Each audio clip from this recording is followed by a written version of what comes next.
रवि की महादशा, भोग काल 6 वर्ष। सूर्य की शुभ दशा में ज्ञान, यश बढ़ता है। व्यक्ति को उपलब्धियों और संतान का आशीर्वाद प्राप्त होगा। लेकिन अशुभ सूर्य की दशा में रोग, सरकारी उत्पीड़न, अग्नि भय आदि होते हैं। सूर्य मूल त्रिकोण में, अपने भाव में, उच्च भाव में, केंद्र में, कोने में या लग्न से एकादश भाव में स्थित हो अथवा भाग्येश और कर्मेश से युक्त हो तो सूर्य की दशा में सुख, राष्ट्रीय सम्मान और धन की प्राप्ति होती है। इसी प्रकार यदि शुभ रवि का संबंध पंचमेश से हो तो पुत्र का जन्म होता है। यदि द्वितीय शुभ सूर्य से युक्त हो तो सूर्य की दशा के दौरान जातक की संपत्ति में वृद्धि होती है।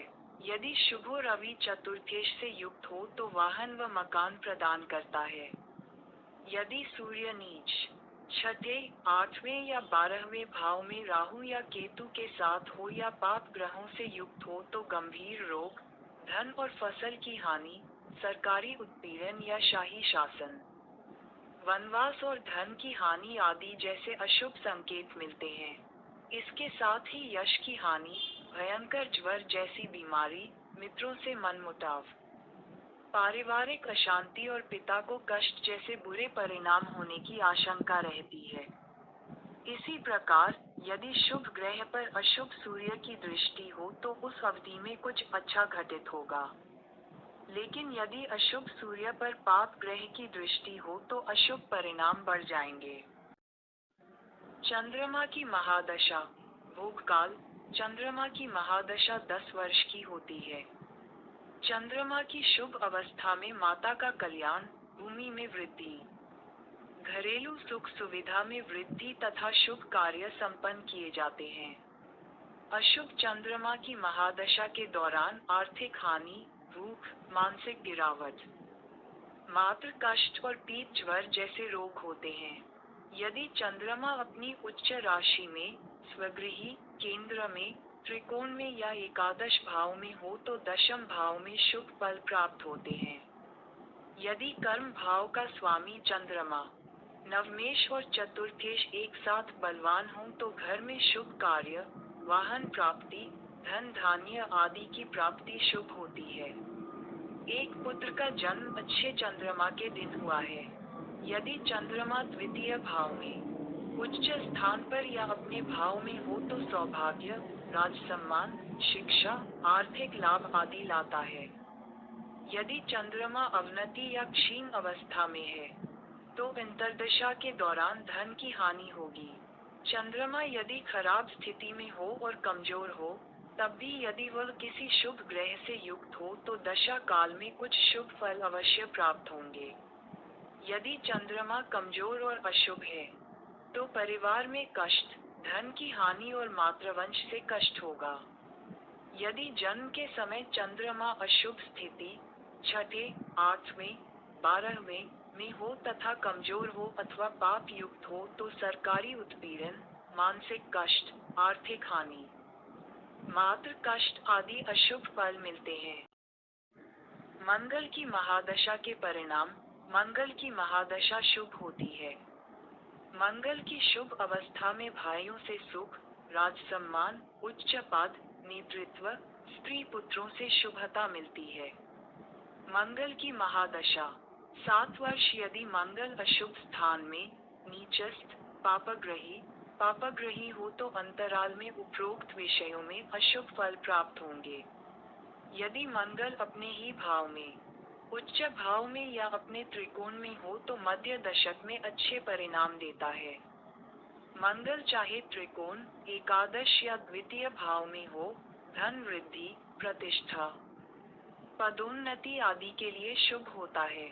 यदि मंगल सप्तम भाव के अतिरिक्त किसी अन्य भाव में हो तथा छठा भाव उसके साथ बलवान हो तो व्यक्ति को अपने प्रयासों में सफलता, धन एवं प्रतिष्ठा की प्राप्ति, विवाद या युद्ध में विजय मिलती है। मंगल दशा का अंतिम भाग शारीरिक और मानसिक रूप से कठिन होता है। अशुभ मंगल की स्थिति में माता या पत्नी की हानि भी हो सकती है। राहु महादशा परिणाम। राहु की महादशा अवधि। 18 वर्ष। दशाकाल की शुभता राहु या केतु जिस क्षेत्र में स्थित है, उस क्षेत्र के शासक ग्रह के साथ मित्रतापूर्ण या शत्रुतापूर्ण संबंध से निर्धारित होती है। राहु की अनुकूल स्थिति में भूमि, धन प्राप्ति, धार्मिक कार्य, तीर्थयात्रा और शिक्षा के लिए विदेश यात्रा शुभ होती है। राहु की अशुभ स्थिति में भय, विष, शारीरिक पीड़ा, संघर्ष, शास्त्र प्रहार और गिरना जैसी अशुभ घटनाएं देखी जाती हैं। यदि जन्म कुंडली में राहु कन्या, कर्क या मिथुन राशि में हो तो अंतर्दशा में अनेक अच्छे मित्र, धन आदि की प्राप्ति होती है। यदि राहु शुभ राशि में केंद्र, कोने या एकादश भाव में स्थित हो तो दशा काल में सुख संपत्ति में वृद्धि होती है। घर में अच्छे कर्म और सम्मान की प्राप्ति होती है। यदि राहु शुभ ग्रह से युक्त हो या योग कारक ग्रह से दृष्ट हो तो जातक मित्रों एवं स्वामियों के प्रति वश में रहने वाला, पुत्र, धार्मिक अनुष्ठान, मकान एवं वाहन पाने वाला होता है। राहु लग्न से अष्टम या द्वादश भाव में हो, पाप ग्रह से युक्त हो तथा नीच राशि में हो तो ऐसी दशा में संपत्ति का नाश, स्त्री संतान की हानि, खराब भोजन आदि अशुभ होते हैं। मध्य भाग में आर्थिक लाभ और मित्रता में वृद्धि होगी तो दशक का प्रथम और अंतिम भाग कष्टकारी रहेगा। बृहस्पति की महादशा परिणाम। बृहस्पति की महादशा भोग अवधि 16 वर्ष। शुभ बृहस्पति की महादशा में क्षेत्रीय प्रमुख, विधायक या निगम आयुक्त जैसे सम्मानजनक पद मिलते हैं। सौभाग्य और सुख में वृद्धि होती है। अशुभ या पापी बृहस्पति की दशा में रोग, अपमान, धर्म की हानि आदि अशुभ हो जाते हैं। बृहस्पति यदि स्वगृही, उच्च राशित, केंद्र, त्रिकोण, एकादश भाव या मुख्य त्रिकोण में हो तो राज्य सम्मान, भूमि प्राप्ति, महान सुख, परिवहन, पत्नी व संतान सुख, सरकारी कृपा से सफलता, पत्नी प्राप्ति, पुत्र प्राप्ति आदि में शुभ फल मिलते हैं। यदि बृहस्पति नीच, अंतर्दशास्थ या पापग्रही हो तथा अष्टम या द्वादश भाव में हो तथा अष्टम या द्वादशेश से युक्त हो तो विस्थापन, पुत्र की गंभीर बीमारी, पश्चाताप, धनहानि आदि के लिए अशुभ होता है। ऐसे अंतिम चरण में प्रथम भाग में दुख, मध्य और अंत में मान और सुख होता है। बृहस्पति की महादशा परिणाम। बृहस्पति की महादशा भोग अवधि 16 वर्ष। बृहस्पति की महादशा के दौरान क्षेत्रीय प्रमुख, विधायक या निगम आयुक्त जैसे सम्मानजनक पद मिलते हैं। सौभाग्य और सुख में वृद्धि होती है। अशुभ या पापी बृहस्पति की दशा में रोग, अपमान, धर्म की हानि आदि अशुभ हो जाते हैं। बृहस्पति यदि स्वगृही, उच्च राशित, केंद्र, त्रिकोण, एकादश या मूल त्रिकोण में हो तो राष्ट्रीय सम्मान, भूमि प्राप्ति, महान सुख, वाहन, पत्नी व संतान का सुख, सरकारी कृपा से सफलता, पत्नी प्राप्ति, पुत्र प्राप्ति आदि में सौभाग्य लाता है। बृहस्पति यदि नीच, अस्त या पीड़ित हो, अष्टम या द्वादश भाव में हो या अष्टम या द्वादशेश से युक्त हो तो यह विस्थापन, पुत्र की गंभीर बीमारी, पश्चाताप, धन हानि आदि के लिए अशुभ होता है। ऐसी अंतर्दशा में प्रथम भाग दुख का होता है, जबकि मध्य और अंतिम भाग सम्मान और सुख का होता है। शनि की महादशा फल। शनि की महादशा भोग अवधि 19 वर्ष। शुभ शनि चरण में व्यक्ति नगर आयुक्त, क्षेत्रीय प्रमुख, विधायक या मंत्री का पद पाता है तथा विविध कार्यों से जुड़ा होता है। शनि की अशुभता में मित्रों की हानि, धन की हानि, विष का भय, रोग, राजा का क्रोध, उत्साह की हानि जैसे अशुभ फल प्राप्त होते हैं। दशा काल में शनि यदि स्वगृही, उच्च राशित, मूल त्रिकोण, दशम अथवा एकादश भाव में हो तो यश, आर्थिक लाभ, शैक्षणिक ख्याति, क्षमता में वृद्धि तथा राष्ट्रीय सम्मान जैसे शुभ फल प्राप्त होते हैं। इसी प्रकार यदि लग्न के अनुसार शनि योग कारक हो तो दशा काल में पत्नी पुत्र की प्राप्ति होती है तथा घर में शुभ कार्य होते हैं। शनि जब शुभ ग्रह से युक्त हो, शुभ ग्रह से दृष्ट हो, योग कारक ग्रह से युक्त हो, केंद्र, त्रिकोण, एकादश भाव, मीन या धनु राशि में स्थित हो तो शनि की दशा में राजसत्ता और धन की प्राप्ति होती है। यदि शनि लग्न से अशुभ स्थान, छठे, 8वें, 12वें में हो, नीच का हो अथवा अस्त हो तो दशांश में महाभय, विस्थापन, पत्नी व बच्चों की बीमारी, माता पिता की हानि, राज्य विरोधी कार्यों के कारण हानि, यहाँ तक कि कारावास भी हो सकता है। केतु महादशा परिणाम। केतु महादशा भोग अवधि 7 वर्ष। केतु की कोई दृष्टि नहीं है। पराश्रोक्ता के अनुसार वृश्चिक राशि केतु की उच्च राशि है, धनु राशि केतु की मूल त्रिकोण स्थान है और मीन राशि केतु का ग्रह है। शुभ केतु महादशा में सफलता, विभिन्न कार्यों में आर्थिक लाभ, किसी मलयाच या विदेशी की मदद से विशेष भाग्य वृद्धि, शत्रुओं की पराजय आदि की संभावना बनती है।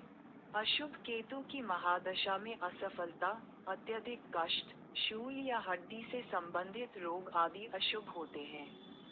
यदि केतु लग्न से केंद्र, त्रिकोण, एकादश या शुभ राशि में स्थित हो तथा शुभ ग्रह से दृष्ट हो तथा अपने उच्च क्षेत्र में स्थित हो तो ऐसी स्थिति में सरकारी कृपा, देश व गांव पर प्रभुत्व, क्षेत्रीय मुखिया, विधायक या मंत्री, पुत्र सुख व परिवहन आदि की प्राप्ति होती है।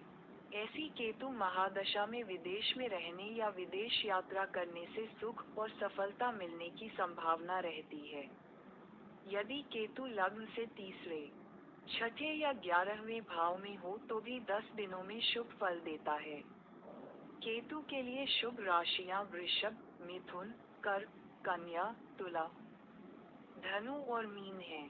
केतु दशा काल में इन राशियों में शुभ फल देता है। यदि केतु लग्न से दूसरे, 8वें या 12वें भाव में हो तो दशम भाव में अशुभता के दौरान धनहानि, हृदय रोग, अपमान, व्यर्थ यात्रा, पत्नी व संतान से कष्ट, बंधन भय व स्थान नाश जैसी अशुभ घटनाएं होती हैं। बुध महादशा परिणाम। बुध की महादशा भोग अवधि 17 वर्ष।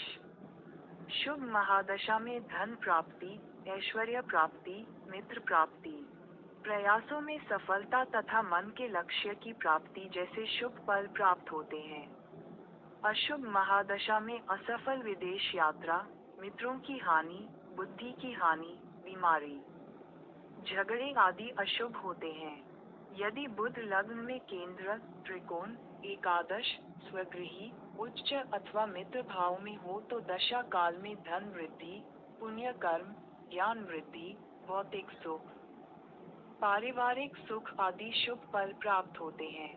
यदि ऐसा शुभ बुध शुभ ग्रह के रूप में देखा जाए तथा नवम एवं दशम भाव के स्वामियों से युक्त हो तो अत्यंत शुभ फल प्राप्त होते हैं। यदि बुध ग्रह पीड़ित या पाप प्रभाव में हो तो दशा काल में राजा से भय, मित्रों से अनबन, मानसिक कष्ट, वनवास या विदेश गमन जैसे अशुभ फल मिलते हैं। यदि बुध लग्न से अशुभ स्थिति में हो, पाप दृष्टि से देखा जाए या पापग्रही हो तो दूसरों के गुलाम बनना, पेट, वात व मूत्राशय से संबंधित रोग, झगड़े, चोर भय, अग्नि भय, पशु व संपत्ति की हानि, कृषि कार्य में हानि आदि अशुभ होते हैं। अशुभ बुध की महादशा में प्रथम भाग आंशिक रूप से शुभ होता है, किंतु अंतिम भाग विशेष रूप से कठिन एवं दुख होता है। शुक्र की महादशा के परिणाम। शुक्र की महादशा अवधि 20 वर्ष। यदि शुक्र अपनी स्वराशि, उच्च राशि, लग्न से केंद्र तक, त्रिकोण में अथवा एकादश भाव में पाप ग्रह से युक्त न हो, तो शुक्र की महादशा में राजसम्मान एवं प्रभुत्व, उच्च पद, मंत्री, विधायक आदि, सौभाग्य, धन की प्राप्ति होती है तथा घर में शुभ कार्य होते हैं। यदि शुक्र मीन राशि में लग्न के त्रिकोण में हो तो महादशा काल में घर में विवाह व अन्य उत्सव होंगे, धन में वृद्धि होगी, धन की हानि होगी तथा प्रभुत्व की हानि होगी। यदि आप सेना में उच्च पद पर हैं, तो आपको सैन्य सम्मान का भी लाभ मिलता है। यदि शुक्र नवमेश या दशमेश के साथ लग्न या चतुर्थ भाव में हो तो ऐसी महादशा में सुख, प्रभुत्व, दान, अच्छी प्रतिष्ठा स्थापित करना आदि शुभ फल प्राप्त होते हैं। यदि शुक्र लग्न में अशुभ स्थान में, नीच स्थान में या पाप ग्रह से युक्त हो तो स्त्री व बच्चों को कष्ट, ईर्ष्या, द्वेष, सगे संबंधियों व मित्रों को रोग, व्यापार में हानि, पालतू पशुओं का नाश आदि अशुभ होते हैं। यदि शुक्र द्वितीय या सप्तम भाव में मारक दोष के साथ हो, लग्न के अनुसार शुक्र मारक है या नहीं, ये देख लें, तथा लग्न से द्वितीय या सप्तम भाव में हो तो महादशा में कष्ट और मृत्यु का भय शुरू हो जाएगा।